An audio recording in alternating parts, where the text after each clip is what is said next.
উত্তর ত্রিপুরা জেলার যুবরাজনগর বিধানসভার অন্তর্গত পশ্চিম দেওয়ানপাশা প্রণবানন্দ বিদ্যা মন্দিরে এক রক্তদান শিবির অনুষ্ঠিত হয় উত্তর জেলার বন দপ্তরের উদ্যোগে।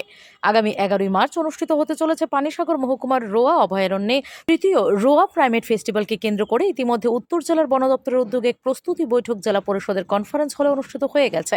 তাছাড়া এই তৃতীয় রোয়া প্রাইমেট ফেস্টিভ্যালের উপর ভিডিও করে উত্তর জেলার বিভিন্ন জায়গাতে জেলা বন দপ্তরের উদ্যোগে নানা অনুষ্ঠানের আয়োজন করা হয়েছে। আজ উত্তর জেলার বন দপ্তরের উদ্যোগে যুবরাজনগর বিধানসভার অন্তর্গত পশ্চিম দেওয়ানপাশা প্রণবানন্দ বিদ্যা মন্দিরে তৃতীয় রোয়া প্রাইমেট ফেস্টিভ্যালকে সামনে রেখে এক রক্তদান শিবিরের আয়োজন করা হয়। উপস্থিত জেলা বন দপ্তরের আধিকারিক সুমন মালা, যুবরাজনগর আরডি ব্লকের পঞ্চায়েত সমিতির চেয়ারম্যান শ্রীপদ দাস, জেলা পরিষদের সদস্য দিলীপ বর্ধন সহ অন্যান্য অতিথিগণ। বিকাল 4টা পর্যন্ত চলবে এই রক্তদান শিবির। এখন পর্যন্ত 12 জন রক্তদাতা রক্তদান করেন এই রক্তদান শিবিরে। আমাদের যে একটি ব্লাড ডোনেশন ক্যাম্প, সেটার মুখ্য উদ্দেশ্য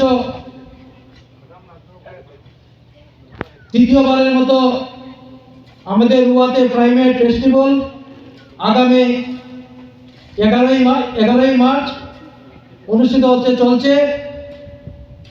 সেটার উপর ভিত্তি করে আমাদের উত্তর ত্রিপুরা জেলায়